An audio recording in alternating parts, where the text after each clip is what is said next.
Game 3, Saturday, 6:30 Eastern. Number 7, North Carolina at number 9, Duke inside of R.J. Barrett Indoor Stadium. You can watch it on ESPN. Kim Pop's got a Duke -4. This is a reminder to Dan Schulman, who listens to this podcast. He owes us a podcast reference on ESPN airwaves. I love that you can't say somebody without mentioning that they listen to the podcast. If they're a genuine fan of the pod, why would I not let the people know? I think we all know at this point. I think we got it. I think that Dan Schulman needs to bring up that it is how far by the crow as the crow flies? Is it 8 or 9 miles? Here we are again. I should have looked this up before the show. What is it as the crow flies? I think it's 9 miles, right? I never understand them giving me this information in crow miles like I'm a crow. Do I look like a crow? We literally had this discussion like 3.5 weeks ago. I do kind of look like a crow. That's the problem with me putting my foot down and screaming, do I look like a crow? Is that somebody will be like 9 miles. You kind of do look like a crow. 10.9 road distance miles, 9 miles as the crow flies. When Schulman does this, someone grab it so we can play it on the pod. I can't understand why they're giving me crow miles. Like, does that make any sense? Like, if somebody said... As the bird flies, what do you want from me? Dead leg, where are we meeting for lunch? We're meeting at this place, just down the road from this... You did this bit 3 weeks ago. I know, I got it. Down the road from this other place. Tell me go. how long it gets there in crow time. What? Crow time? I don't need to know anything about crow time. I'm not a crow. Do I look like a crow? A couple of top 8 teams here. Duke 24-6. Its only loss. I mean, the court storm at Wake Forest apparently has completely sent 2 programs in entirely different directions. Okay. Cal Filipowski back from the dead. He is. Is he ever? And Duke won obviously earlier this week at NC State. This will be for a share of the ACC regular season championship. Carolina is going to try and win it outright.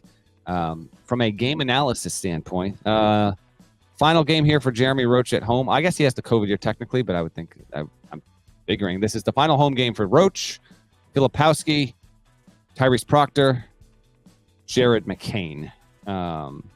And yeah, it'll be a pretty intense scene there.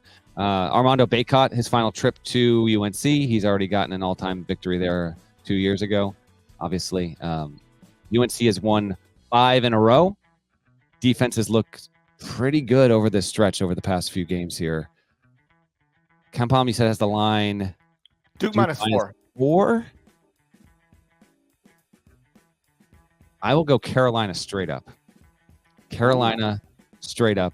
Walks in there again. Armando Bacot leaves with a Hansbrough-esque legacy. And why do I say that, GP? I don't know. I believe Hansbrough never lost at Cameron. I believe he won every single time when he played at Cameron. Someone in the chat, fact check me in real time. I think Hansbrough never lost at Cameron. Well, good for him. him. So I'm taking Carolina. Good for him. Good for him. Duke has been interesting in the sense that they've never really cracked the conversation of the top tier of the sport this season. Like, as we're talking about Purdue and Houston and UConn, and then every once in a while it'll be like, and keep an eye. You see what Tennessee's doing, or hey, and Arizona added another quadrant 1 win, and North Carolina could be the 4th number 1. There's like the Houston, Purdue, UConn level, and then there's the Tennessee, Arizona, Carolina, Iowa State, Marquette's been in there level, and Duke's just sort of been right outside of that the entire year. It feels like, but never bad enough to where we had to go. Like, let's start with this. How concerned are you about Duke? We've never really had to go there either. This podcast doesn't embrace the, hey, how concerned are you about this team? Again, we've gone over this before, but I hear what you're saying, and I have been confirmed in the chat. Hansbrough never lost at Cameron. I will say this. I think, and Jerry Palm and I disagree, if Duke wins this game and wins the ACC tournament, I think it has an outside shot at the last 1 seed. It will need help. It will need Tennessee, Arizona, UNC. It will need those teams to lose early in their conference tournaments.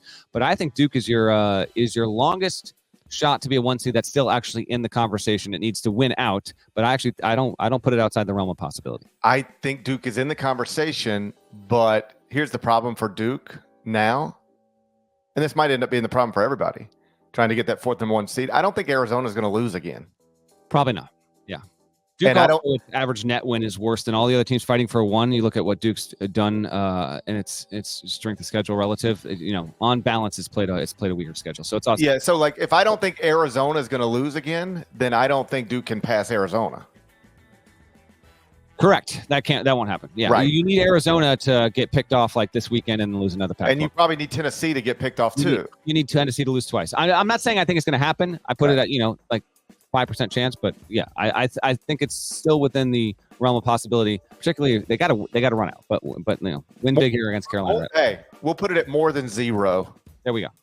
Torvik said 0.